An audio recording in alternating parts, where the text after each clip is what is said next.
애 키울 때는요, 부부가 행복하게 살아야 돼요.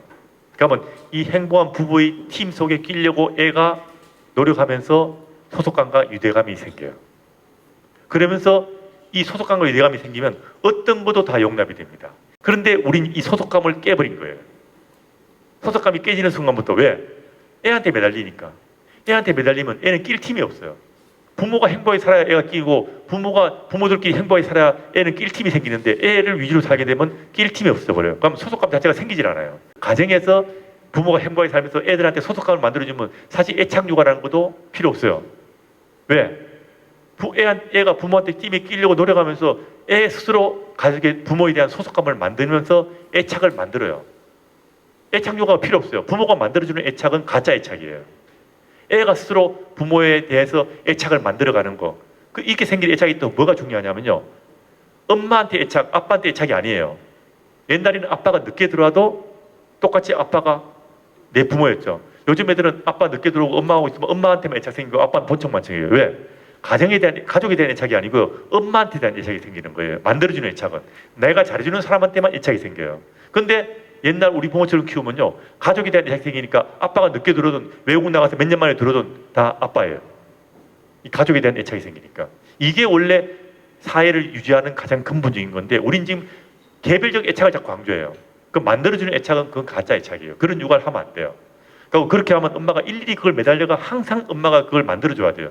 스스로 만들면요. 부모가 행복하게 살기만 하면 부부간을 잘 살기만 하면 애착은 지속된다는 거예요. 이게 원래 쉽고 재미있는 육아가 되는데 엄마가 일일이 만들어주고 계속 노력해야 된다면 얼마나 피곤하겠어요. 남편하고 재밌게 살기도 바쁜데 언제 애한테 매달려가 그걸 다 해줍니까? 그런 육아하면 애도 힘들고 부모도 힘들고 모두가 다 힘들어져요. 그래서 항상 부모가 우선이고 부모끼리 행복하게 사는 것이 가장 기본이라는 거예요. 애가 잘 크려면 애는 사회의 축소판으로 애를 키워야 돼요. 있는 그대로 키우면서 다만 부모가 적당한 배려를 해주는 게 중요한 거예요. 적당한 배려를 해주면 되는데 그걸 안 하고 자꾸 틀을 깨려고 그러고 애한테 맞추려고 그러는 거예요. 그러니까 육아가 몇 배가 힘들어지는 거죠. 자, 그리고 애를 키울 때 틀이 중요해요. 자, 뭐냐면 부모가 권위가 있고 위계 질서가 있고 규칙이 있고 애들한테 한계를 명확하게 정해놓고 애한테 무조건 지키라고 강요하는 거예요. 자, 강요란 말을 일부러 썼어요. 옛날 우리 부모들은 그렇게 무조건 하라고 그랬으니까. 자, 이렇게 하면 애들은 무조건 키우기가 쉬워집니다. 자, 여기서 이제 이렇게 말하면 항상 어떤 사람은 그래요. 내가 이렇게 부모가 하는 바람에 너무 강요하는 바람에 마음의 상처 입어가 지금도 트라우마가 남았다라고 이야기를 합니다. 그러면 이럴 때 어떻게 해야 될까요? 그런 사람들은. 그런 사람이 실제로는 5%가 안 됩니다. 자, 그러면 나는 이런 부모가 이렇게 나를 대해가지고 내가 상처받았으니까 나는 이렇게 안 키웠다고 저렇게 안 하고 애를 자유롭게 키우겠다. 이게 답일까요? 많은 사람은 그렇게 해요. 내가 이렇게 상처를 입었으면 내가 좀 더 배려를 해주면서 애를 갖다 좀 마음에 상처 입지 않게 좀 배려만 하면 되는 거예요. 틀을 깨지 말고. 그렇지만 이 틀을 깨면 안 돼요. 가정의 틀, 부모의 권위, 위계 질서, 규칙 이런 걸 하면서 내가 좀 더 적당한 배려를 해주면 될 거 아니에요. 그런데 우린 보면 많은 사람들이 이 틀을 깨가지고 나는 안 그러겠다 그러고 아예 권위를 없애버려요. 권위가 없는 순간부터 자연적인 육아가 안 된 거예요. 적당한 배려만 해주면 이 틀 속에서 애를 잘 키울 수 있는 거예요. 세상을 있는 그대로 가르쳐야 돼요. 칭찬만 하면 안 되고 애들한테 모든 것 성공만 가르치면 안 됩니다. 사랑이 있으면 절제가 있고 성취가 있으면 좌절이 있고 인생을 있는 그대로 가르치는 게 육아예요. 그런데 우린 지금 그걸 안 하고 맨날 칭찬만 할 생각하고 맨날 좋은 것만 해줄 생각하고 인생을 꽃길만 걷게 하는 사람도 있잖아요. 여러분 인생이 꽃길만 있어요? 뭐 하루에도 몇 번씩 꼭 가시밭길도 갈 거 아니에요. 그죠? 그런 걸 어릴 때 경험하게 돼요. 부모의 적당한 배려 아래서. 부모의 적당한 배려 이상을 사회에서 기대할 수 있을까요? 아니죠. 그런 걸 경험하고 이겨내는 그 능력을 어릴 때 가정이란 틀 속에서 경험해서 그걸 이겨내는 건육을 키워야 해요. 인생이 억울한 소리 들을 때 있어요. 그럼 어릴 때부터 억울한 소리 할 수 있어. 그럼 부모가 그런 거 다 그냥 넘어가야 돼요. 그걸 갖다 미안하고 사과하고 이렇게 하지 말란 이야기예요. 부모는 항상 옳아야 돼요. 애들은 그런 억울함도 이겨내야 되는데 그게 아까 말했지만 적당한 선에서 배려를 하고 적당한 선에서 부모가 좀 모른 척하고 넘어가고 큰 일이 아니잖아요. 그럼 그건 적당히 넘어가면 돼요. 그걸 할 줄 알아야 돼요. 근데 우리는 아이가 잘할 거라고 믿지도 않잖아요. 그러니까 전부 다 해주려고 그러니까 마마보이 되고요. 사회가 부모가 잘할 거라고 믿어주지 않고 마치 부모가 애를 팰 것처럼 이야기하잖아요. 폭력을 행동할 것처럼 맨날 법을 만들어가 부모가 훈육하는 것도 법을 만들고 다 하잖아요. 잘못된 사람은 따로 빼고 무조건 잘할 거라고 믿어줘야 돼요. 그게 사회가 유지되는 방법이에요. 근데 우린 부모를 안 믿어요, 사회가. 맨날 부모가 애한테 잘못할까봐 맨날 잘못된 이야기만 TV에서 많이 떠들고 있어요. 그런 거 보고 자라는 엄마들은 내가 마치 애한테 잘못을 저질까봐 고민하고 있습니다. 그러면 그 사이가 건강한 사이가 될 수가 없어요. 부모가 잘한다, 잘할 수 있다. 그렇게 믿어줘야지 그 사이가 건강한 사이가 되는데 우린 그 사이, 그게 애도 믿지 않고 부모도 믿지 않는 사이가 된 거예요. 그러니까 애 키우기 힘든 거예요, 지금. 항상 부모가 대장이에요. 애기한테 당당해야 그걸 보고 애들은 보고 배우는 거지. 부모가 자존감을 만들어주는 게 아니라고요. 근데 지금 자존감을 만들어주려고 그러잖아요. 그런 자존감은 가짜 자존감이에요. 부모가 자존감 있게 살아가야 적어도 애들 앞에서는. 어디 가서 직장에 가서 쪼그리 살더라도 애 앞에서만은 당당하게 살아야지 애들은 그걸 부모를 보고 내 인생을 그대로 만들어가요. 자식은 부모를 닮아요. 부모가 자신감 있게 살고 부모가 행복하게 살아야지 애도 행복을 배워요. 불행만 대물림 되는 거 아니에요. 행복도 대물림 되고 자존감도 대물림 되고 리더십도 대물림이 돼요. 그래서 애들은 부모를 보고 따라하기 때문에 애한테 만들어주는 건 전부 가짜예요. 부모가 애한테 자기가 리더십 없으면서 부모가 가족에서 이끌고 나가 부모가 이끌어가지도 못하면서 애한테 자존감 만들어준다고 애한테 굽신거리고 있는 부모들이 애한테 어떻게 자존감이 만들어지겠어요? 안 된다 이거예요. 애들은 무조건 보고 배우는 거라는 거. 부모가 자신감 있게 살아가는 거. 그게 중요하죠. 그리고 또 하나 중요한 건 우리는 자꾸 특별한 육아를 하려고 그래요. 뭐 온갖 교재부터 시작해서 온갖 거 다 하려고 그러죠. 뭐 책 육아. 일상에 책이란 게 없어요. 저희 어머니는 책 읽어줄 게 없습니다.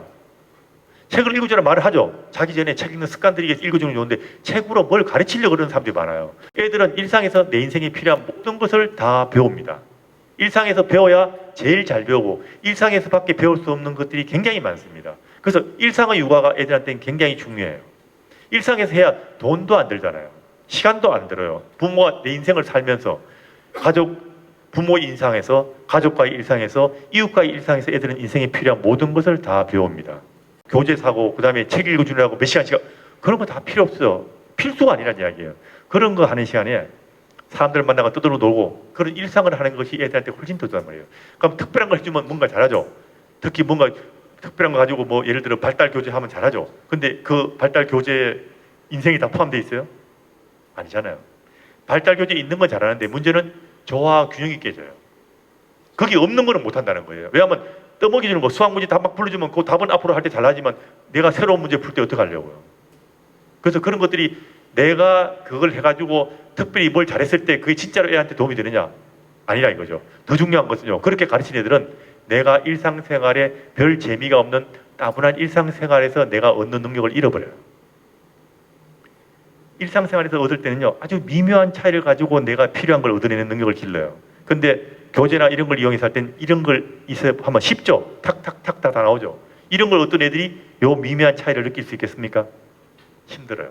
그래서 일상의 육아를 한 애들이 나중에 세상을 살아가는데 훨씬 더 낫고 그 미묘한 차이, 사실 그 1, 2% 차이를 느낄 수 있으면서 인생의 성패가 가리죠.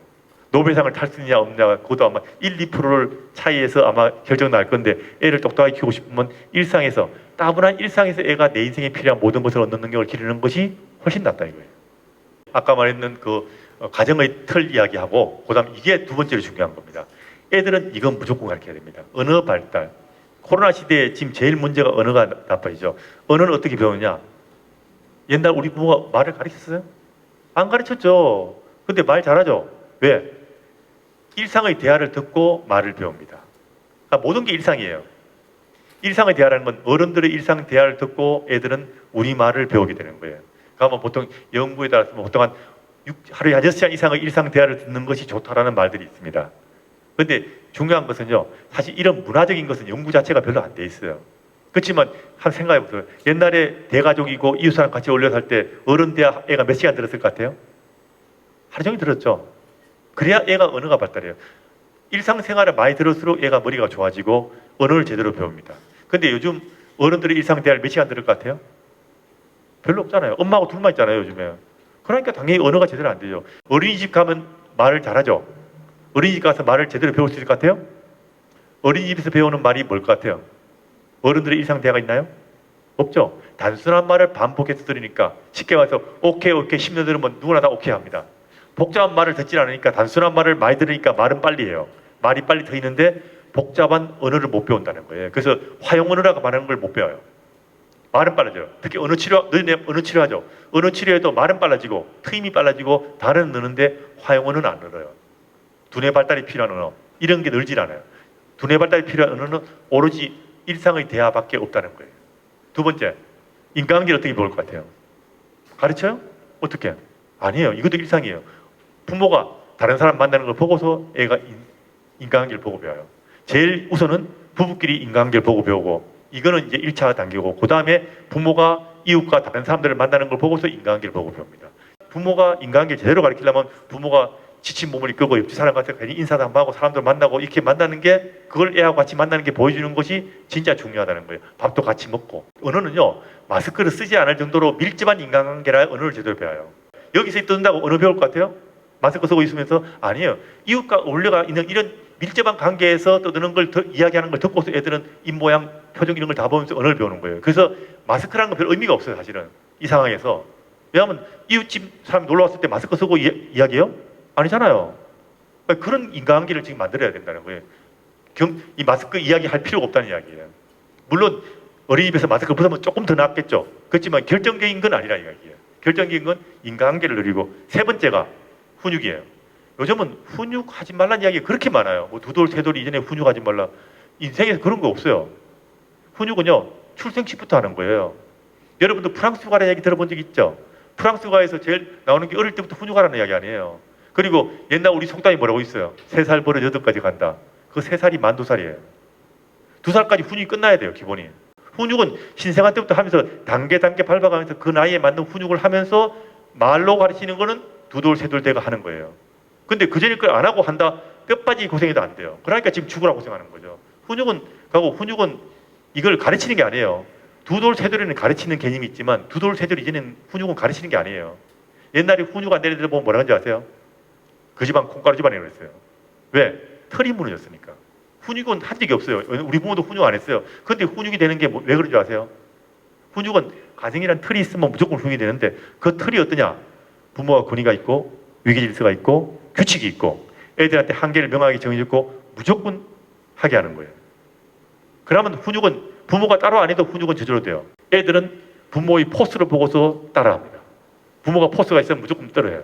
그래서 부모가 권위가 있어야 된다는 거예요. 자, 여기까지가 제일 중요한 세 가지. 그런데 중요한 것은 한 가지 더. 여기에 애들한테 행복을 가르쳐야 돼요. 행복은 어떻게 가르치냐? 부모가 행복한 인생을 살고 있어야 애가 행복이 배워요. 부모가 찌들려 살면 행복을 절대 못 배웁니다. 애한테는 인생을 행복하다는 걸 보여줘야 돼요. 근데 애 앞에서는 당당한 모습, 행복한 모습을 보여줘야 애들은 인생을 행복하다는 것을 알게 됩니다. 그래서 이런 것들이 사실은 굉장히 중요하다는 거고요. 다섯 번째가 뭐냐면 이거는 애들 두뇌 발달을 하기 위해서 제일 중요한 거예요. 이거 애 키울 때 애들을 똑똑하게 하고 노벨상을 타게 하려면 이걸 해야 돼요. 뭐냐? 놀게 해야 돼요. 그것도 마음껏 놀게 해야 돼요. 통제받지 않는 상황에서 애들끼리 마음껏 놀게 하는 거 이게 애들을 천재로 키우는 가장 중요한 비법이에요. 놀면서 애들은 창의력과 협동심과 그다음 모든 것들이 다 생겨요. 여러분들이 협동심을 가르치고 창의력을 가르친다고 100년 노력하고 교재를 1000만원짜리 1억짜리 사줘도 소용없어요. 노는 것만큼 못합니다. 놀 때가 애들은 제일 두뇌가 발달하고 그것도 자기가 남들을 통제받지 않고 자기들끼리 놀 때가 제일 두뇌가 많이 발달해요. 적어도 초등학교 갈 때까지는 아무도 가르치지 않고 놀게 하는 것이 제일 효과적이에요. 지금 우리나라에서 돈 얼마나 많이 들여요. 초등학교 갈 때까지. 노후 준비 하나도 안 하잖아요.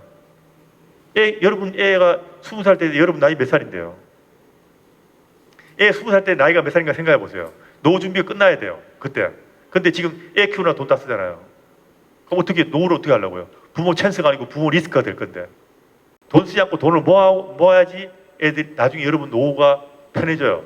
근데 요즘 노후 준비하는 사람이 참 없어요. 돈 있는 대로 다 쓰고 할머니 할아버지한테 돈 받아가 쓰잖아요. 자기 노후 준비도 안 하고 다 끌어다 쓰잖아요. 그럼 애가 그렇게 풍요하게 살고 나면 나중에 가난하게 나중에 자기 돈 벌어가 제대로 못 살면 어떡하려고요? 이 기대치를 키우지 말라는 이야기예요. 항상 5% 이상 부족하게. 항상 애들은 부족하게 키우라는 말 들어봤죠? 갑부 집안 애들 용돈 별로 안 준다는 이야기 들어봤을 거 아니에요, 미국에서.